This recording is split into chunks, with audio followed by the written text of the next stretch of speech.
Ghana Revenue Authority is fighting back and standing firmly behind Strategic Mobilization Limited, insisting the company saved the state more than 3 billion cedis. Details plus an update on a possible OSP investigation into the allegations by the Fourth Estate in its 3 billion cedis lie expose. But first, at a media briefing yesterday, an IT specialist at SML, Prince Sapon, backtracked and defended the false claims. So in estimate, what actually happened with the 3 billion is, as I talked about, the money is all about the volumes. So if there's an increase in volume, there's an increase in revenue. And since SML started operation, we can confidently say that there has been an average monthly increase of 100 million liters. So if you multiply it by 24 months, with the tax component that we are not even using the 1.74, we are using the old tax component, which is 1.44, that will arrive at the 3 billion that we talked about. SML, in a statement, has since described the documentary as a falsehood. Meanwhile, lead investigator at the Fourth Estate, Manasseh Azuriah, is challenging SML to publish the contract details to authenticate its claims. Same Prince Sapon, who in July this year, when we went there and the managing director of the company said that we should, the figures, they couldn't stand by the figures. Prince Sapon was actually there and he insisted that the managing director was right and that he did the presentation that day and that the media was what misquoted them. And he even said that we cannot talk about revenue because we are not GRA. So it is strange that this person is not only contradicting the managing director, who is superior to him, but he is contradicting himself. And we have that recording, which we've made available to the multimedia group. And I hope that maybe in your subsequent bulletins, you will play for the entire country to know how this company almost every day seems to have a different position on their own issues. All right. Now, we know you've petitioned the Office of the Special Prosecutor. What's the latest on that? Well, the information I have, because we got information that some of the reporters asked why Christian Tetesuti was not available, and they said that he had been invited by the Office of the Special Prosecutor. The information I have is that the Office of the Special Prosecutor has not extended an invitation to anybody, and I have confirmed this with sources to that office. And so we haven't heard what has been done, but I can say that no invitation has been sent. And just briefly, the Hamdan, the head of engineering, also spoke about the meters. In fact, if you watch that documentary, I put a specific question to him that there are meters and existing meters, which of them takes more, which of these two takes more accurate readings? Okay. And what existed before SML came takes more accurate reading, and he answered that, and that is a fact that they cannot deny. Well, the GRA is fighting back some of the claims. My colleague Samuel Mbura has joined me in the studio. Mbura, first tell me about the background to this contract. Well, Aisha, if you look at the statement issued by the GRA, it says that, or it affirms that together with the Ministry of Finance, it has signed a consolidated contract with SML to monitor and audit one downstream petroleum sector. The company is already doing that from 2019 till now.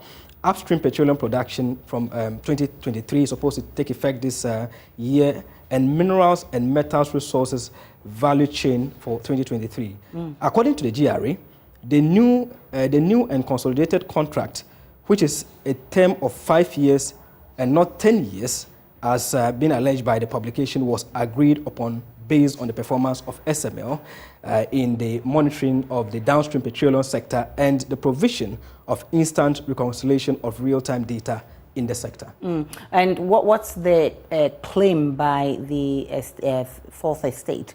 Well, so the Fourth Estate is, discounting all these claims, but the GRA goes further to make some performance analysis of the downstream assurance contract that SML has undertaken for some time now. So the GRA says that prior to the engagement of SML, it was actually a manual system. They operated a manual system for the measurement of fuel in depots. So they used the dipstick, and which later posed some dangers to their officers who went around the country to carry out these measurements. And it's also archaic and then couldn't give them accurate measurements. Secondly, they said that the current oil deposited by the bulk oil distribution companies in the depots is measured by SML. So anything that has to do with measurement is being carried out by SML with the aid of sensors installed on the depot. So if you go to a depot, some of the valves have been connected with some meters, flow meters, that take readings based on sound, what they call the ultrasound, to give the accurate meaning. So again, they say SML measured all the various liftings of the oil marketing companies, that's the OMCs, who go to take fuel from the depots. All these pieces of information, according to GRA, are captured and reconciled with data from the ICOMs. They have a system that they are able to monitor with all the players involved, including the finance ministry, the movement and the flow of petroleum products in the country. So this is done according to GRA with the GRA petroleum units.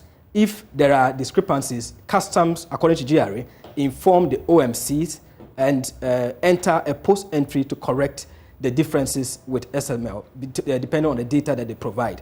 Again, GRA is saying that SML in the petroleum sector provides additional data independent of the customs ICOMS data capable of validating anomalies in the quantities imported, discharged, and accounted for by way of taxes. It goes further to say that's a 4 point in terms of the performance of SML, the revenue assurance exercise undertaken by EY Ghana and later by the Revenue Assurance and Compliance Enforcement of the Ministry of Finance confirmed systematic deficiencies in the accounting and collection of petroleum taxes between 2015 and 2020.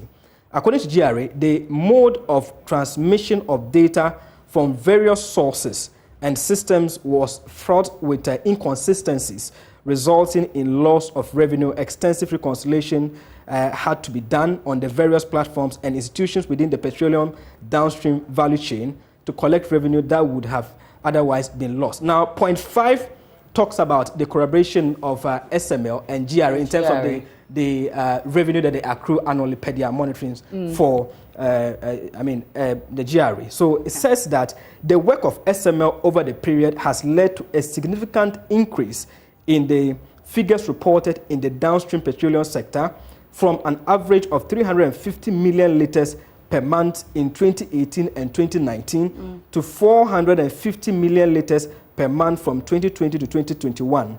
According to GRA, this represents over a 33% increase in volume reporting and an average of an extra 100 million litres per month at a levy rate of 1.44 pesos. The extra revenue variance gained for the 2 years will exceed 3 billion. This performance, according to GRA, is attributable mainly to the introduction of ICOMS and the SML system. So the last part has to do with the consolidated contract. And the GRA has explained that based on the performance of Strategic Mobilization Ghana, that's SML, the Ministry of Finance directed that the existing contract of SML be expanded to cover the petroleum upstream and the mining sector to minimize the risks of revenue. Because of their performance, they are recommending that they cover other areas. At first, they were not doing the upstream and the metal and mining sector, but they have now been given that gate to enter to carry out these activities. So they have also been responding to the allegations by the Fourth Estate. You know, the Fourth Estate indicated that their data is not being used and then it's redundant. What MPA has is equally what SML has. GRA says that it's reinstating that the consolidated contract, which is a risk reward contract, seeks to bring efficiency in revenue assurance services provided to GRA. SML per the contract is required to provide resources for the execution of the contract. By implication, if there is no value addition, SML is not paid. In short, a principle of risk and reward is the fulcrum of the contract. So if you don't execute the project, they will not pay you anything. So they are trying to discount the claims that $100 million has been awarded to them. What the GRA is claiming is that the contract is for 5 years and is performance-based and approved under the Section 40 of the Public Procurement Act 663/2003. According to GRA, the board and management affirmed that all legal and proper processes were followed in procuring the services of SML. It concludes by saying that SML solely financed the capital expenditures and cutting-edge technology that is employed in the monitoring and auditing services provided to GRA in the downstream petroleum sector. It is assuring that, with confidence, that with the introduction of various initiatives, technology and revenue assurance measures such as this, GRA will continue to see a significant increase in revenue, such as the about 50% year-on-year increase in revenue this year. However, the GRA says that it will continue to exploit more methods of blocking leakages and increasing compliance to enable us in the country to attain a national tax to GDP ratio over 80%. This has actually been signed by the Communication Directorate of the Ghana Revenue. Of the Ghana Revenue Authority. We certainly haven't seen the last of this, as we're hearing of an interest by the Special Prosecutor. Samuel Mbura, thank you for the updates, but we'll definitely bring you more on this in our subsequent bulletins. Let's get on.